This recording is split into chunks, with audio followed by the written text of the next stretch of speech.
नमस्कार, मेरा नाम सौरभ देवनाथ है और मैं मध्य प्रदेश का रहने वाला हूँ। 2018 में अपनी ग्रेजुएशन कंप्लीट करके 2019 आरआरबी एनटीपीसी में सिलेक्शन लेके अब as a goods train manager in South East Central Railway में कार्यरत हूँ। दोस्तों, एक बहुत ऑनर है। वो ऑनर ये है कि मैं अपने फैमिली का 3rd जनरेशन रेलवे एम्प्लॉय हूँ। दोस्तों, आज मैं आप लोगों से कुछ बातें करने आया हूँ जो बातें डेफिनेटली आपको मोटिवेट करेगी और सक्सेस की तरफ एक कदम आपका अग्रसर होगा। दोस्तों, मैं आज अपनी सक्सेसफुल स्टोरी जो है आपको सुनाने के लिए आया हूँ, विच डेफिनेटली विल मोटिवेट यू। शुरू करते हैं स्कूलिंग लाइफ से। तो मैं केंद्रीय विद्यालय सागर का स्टूडेंट हूँ। वहाँ से मैंने अपनी स्कूलिंग की। इसके बाद मैं स्कूल लाइफ के दौरान मैं अपना स्पोर्ट्स में काफ़ी इन्वॉल्व रहता था। मेरा स्पोर्ट्स था बैडमिंटन, जिसमें मैंने नेशनल्स भी खेले हुए हैं, स्टेट्स को रिप्रेजेंट किया हुआ है। और इसी दौरान जो है मैं अपनी स्कूलिंग भी चलाता था और स्पोर्ट्स भी खेलता था, ऐसा कुछ चलता था। So that time my father said कि आप खेल में आगे बढ़ सकते हैं, बट मुझे आया कि शायद मैं उतना बेहतर नहीं कर पाऊंगा। सो होता है ना पीयर प्रेशर, तो समथिंग लाइक दैट। मैं स्पोर्ट्स में ना आगे बढ़ के पढ़ाई लिखाई में आगे बढ़ना ज़्यादा सही समझा, बट ऐसा कुछ हुआ नहीं। पढ़ाई लिखाई में रहते हुए भी दिमाग में स्पोर्ट्स स्पोर्ट्स स्पोर्ट्स स्पोर्ट्स चलता रहा। मैं कॉलेज लाइफ में, मैं मैकेनिकल इंजीनियर हूँ। जब कॉलेज लाइफ में आया तो कॉलेज में रहते हुए मैंने बहुत सारे टूर्नामेंट्स खेले, जीते। और उस टाइम पे मैंने कार भी बनाई और ऑलराउंड डेवलपमेंट में मेरा दिमाग ज़्यादा था। अपनी ग्रेजुएशन पूरी करके मैं, जो कॉलेज प्लेसमेंट होता है प्राइवेट कंपनीज में, उसमें सेल्स में, और वो था शेयर मार्केट का। इंदौर में मेरा प्लेसमेंट हुआ था। So that time I was so excited. और घर वालों ने भी बोला, उनको भी इस जॉब प्रोफाइल के बारे में पता नहीं था, तो बोला कि जाओ एक बार ट्राई करके देखो। सो आई वेंट देयर और मैंने अपनी जो नौकरी है वहाँ पर एज अ सेल्स एग्जीक्यूटिव वो शुरू की। लेकिन उसमें हम लोगों को उस टाइम हम लोगों को क्या काम था कि हम लोगों को कॉल करना होता था, कॉल करके पूछना होता था कि क्या आप शेयर मार्केट में इन्वेस्ट करते हैं, अगर आप करते हैं तो हम आपको सर्विस प्रोवाइड करेंगे, ये काम था। और हम जो बिजनेस अकाउंट है उनका, उसके पोर्टफोलियो को हम लोग मेंटेन करते थे, ऐसा कुछ काम था। सो रैंडमली आई कॉल, ऐसी जो हम लोग को लिस्ट मिलती थी, एक नंबर को मैंने कॉल किया तो वहां से एक आदमी ने बोला, व्हाट इज योर एज। उसको मेरी आवाज से पता चला I am young, 21, 22, newly graduated. तो उसने बोला, यहां अपना टाइम वेस्ट मत करो, go and do something for your nation. That day, you know, that word somewhat hit me very effectively. मेरे दिमाग में पहले था कि सरकारी नौकरी, but that day it hit with lot of force. तो मैंने विद इन अ वीक उस जॉब को छोड़ दिया, रिजाइन कर दिया, एंड अपने नेटिव प्लेस में आके मैंने एक लोकल कोचिंग से कंपटीशन की तैयारी शुरू की। 2018 सितंबर में ये दौर शुरू हुआ। सितंबर नहीं, अगस्त में ये दौर शुरू हुआ और वहाँ पर मैंने ये कंपटीशन की तैयारी शुरू की। बिल्कुल नया नया था, कुछ भी आइडिया नहीं था। उसके बाद फिर मैं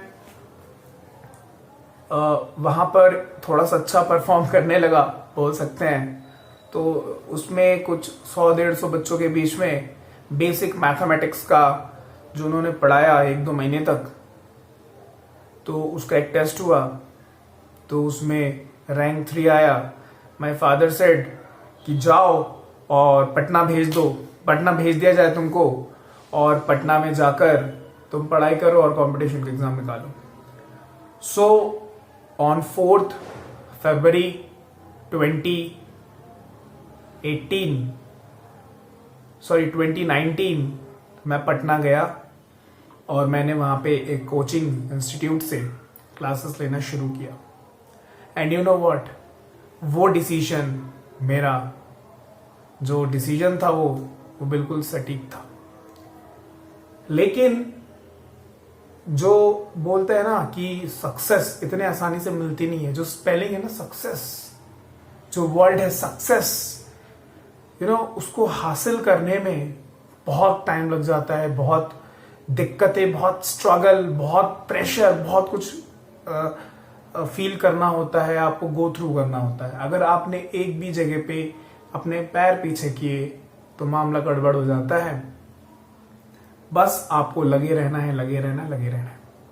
आज जो मुझे नौकरी मिली है, ये नौकरी 25 to 30 एग्जाम फेल होने के बाद up to that point, final selection, merit list, वहां तक होने के बाद भी जो है नहीं होता है, उसके बाद जाके एक आपको सक्सेस मिलता है।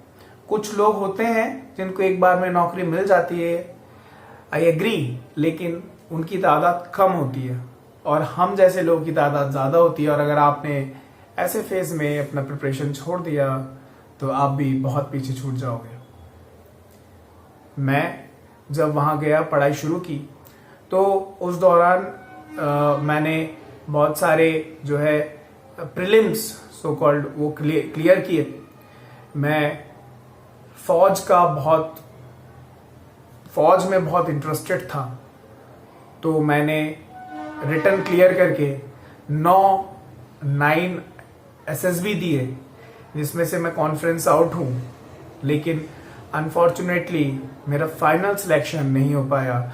आज अगर हो गया होता तो शायद फ्लाइंग ऑफिसर होता, पर नसीब को कुछ और ही मंजूर था। मैं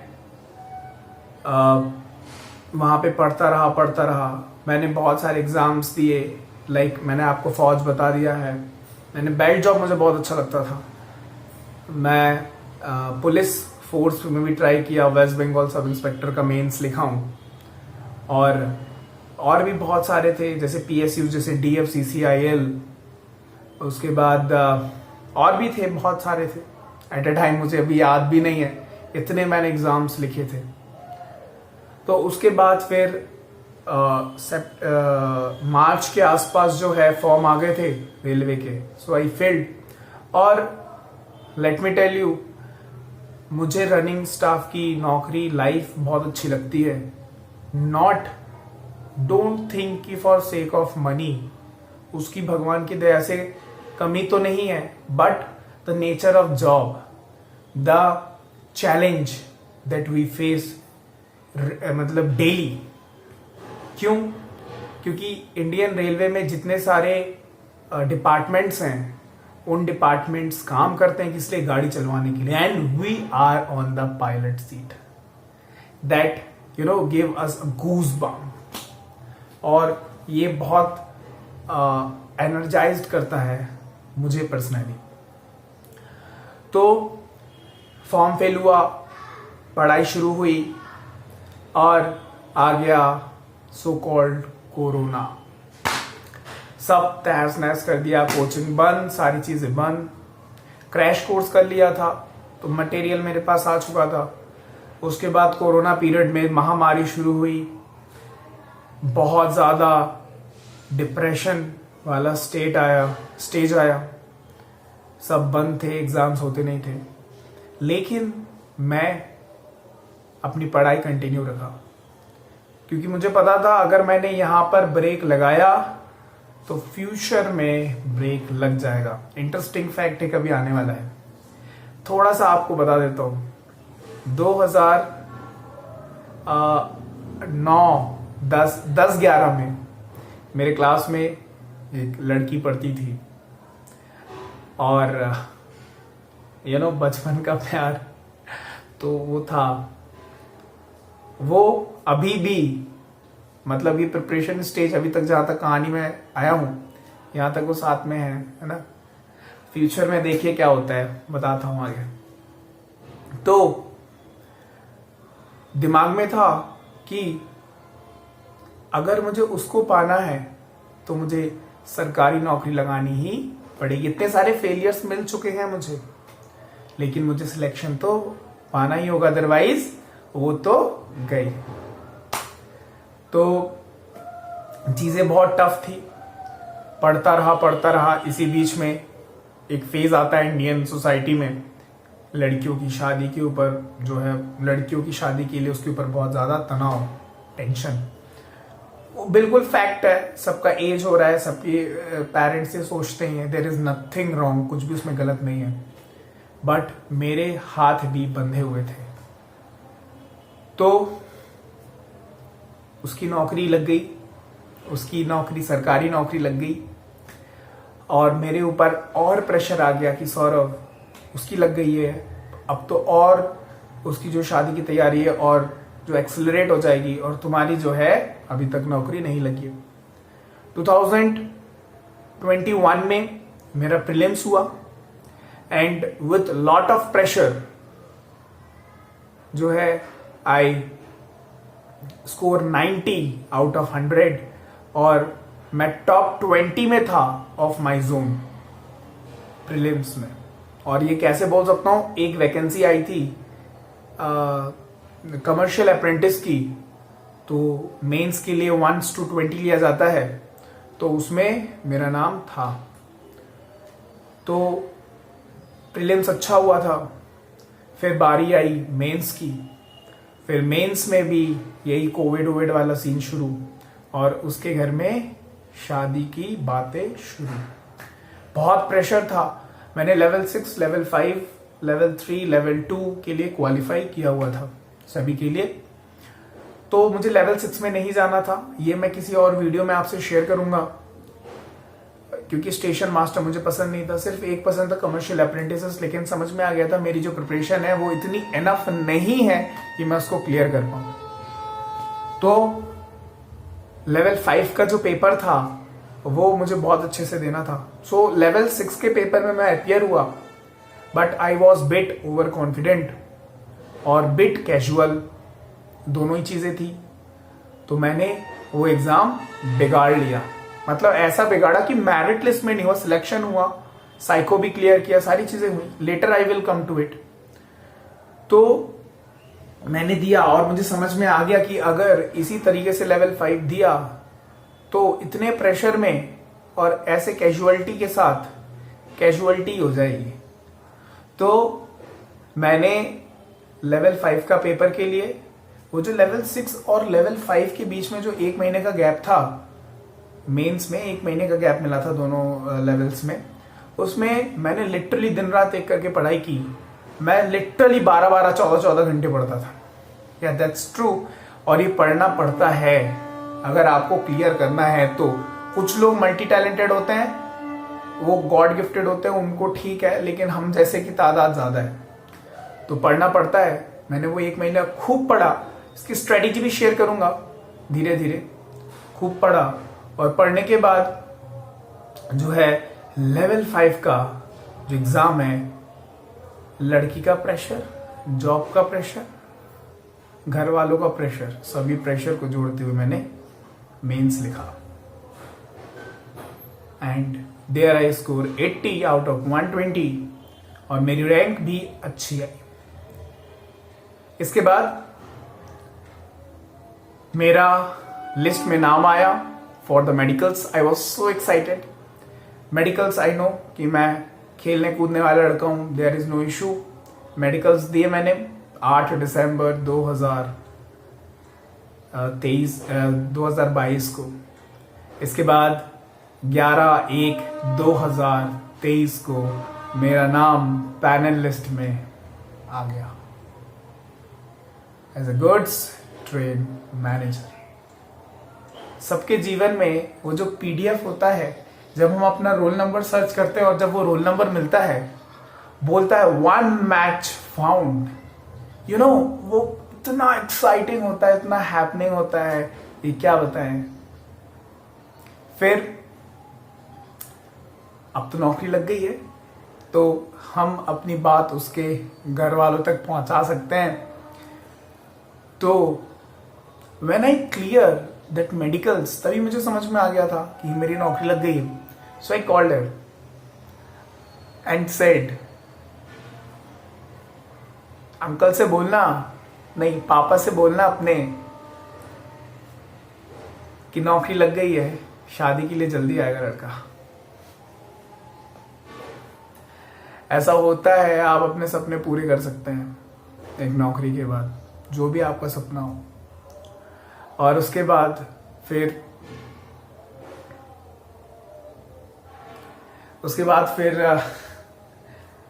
नौकरी जो है लग गई, और फिर पैनल में नाम आ चुका था। उसके बाद पैनल आने के 3-4 दिन के बाद ही जो है डिवीजन अलॉट हो गया, और 3-4 दिन के अंदर जो है हमारी ज्वाइनिंग के बाद हमको ट्रेनिंग के लिए भेज दिया गया। हम लोग पैनल 1 के पार्ट पैनल 1 के स्टूडेंट थे। हम लोग टोटल 13 स्टूडेंट्स पार्ट पैनल 1 में जो है गुड्स गार्ड के लिए, अब तो गुड्स ट्रेन मैनेजर हो गया, उसके लिए हम लोग का इंडक्शन हुआ था। इंडक्शन ट्रेनिंग हुई बिलासपुर में, और उसके बाद फिर हमारी पोस्टिंग हो गई। अभी मुझे काम करते हुए 2 महीने हो चुके हैं, प्लस 2 मंथ्स प्लस हो चुके हैं एज अ इंडिपेंडेंट चार्ज। 3 महीने हुए पोस्टिंग हो चुके हैं, और मुझे बहुत ही गर्व है कि मैं एक इंडियन रेलवे के एम्प्लॉय हूं और एक ऐसे डिसिप्लिन्ड ऑर्गेनाइजेशन का पार्ट हूं। And I feel so thankful to the God. You know why? इसका डिस्क्रिप्शन में मैं लिंक छोड़ने वाला हूं, क्यों आप देखिएगा। जिंदगी जॉब में आने के बाद बहुत बदल जाती है। आपको पता है क्यों? Because of your social respect, because of your confidence level. आपको कॉन्फिडेंस की एक बात बताता हूं, मेरे को स्टेज फियर था बहुत, बट मैंने अपना स्पीच डिलीवर किया ट्रेनिंग इंस्टीट्यूट में, और officers, junior administrative grade officers और we can say senior administrative grade officers के सामने ये इतना कॉन्फिडेंस वाला था कि क्या बताएं। तो कॉन्फिडेंस आपके अंदर से हूबहू अपने आप आ जाता है। इसके बाद आपको इतने पॉक्स मिलते हैं, अलाउंसेस मिलते हैं, आपको कोई दिक्कत नहीं है।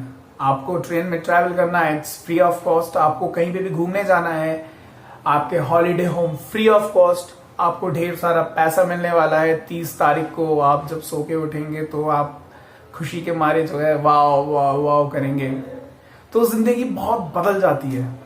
तो सिमिलरली मेरी भी जिंदगी बहुत बदल गई है, और आई विश आगे मैं देश के लिए एक बहुत जो है बड़ा कंट्रीब्यूट करूंगा, और इस चैनल के माध्यम से आप सभी को मोटिवेट करता रहूंगा। और इंडियन रेलवे के जो भी क्वेश्चंस हैं, या फिर जो भी आप बोल सकते हैं, आप जो हमसे पूछना चाहते हैं, एज अ एम्प्लॉय मैं जितना आपको बता सकता हूं, जितना भी मुझे ऑर्गेनाइजेशन परमिट करती है बताने के लिए, मैं आप लोगों को बताता रहूंगा। ये जो स्टोरी मैंने आपको सुनाई, ये स्टोरी बहुत शॉर्ट एंड क्लिप्स में सुनाई, लेकिन ये बहुत स्ट्रगलफुल था और बहुत डिफिकल्ट था। I hope you will be motivated. मिलते हैं आपसे नेक्स्ट वीडियो में। डिस्क्रिप्शन में डाल रहा हूं लिंक, देखिएगा कि नौकरी पाने के बाद क्या हुआ। Okay bye.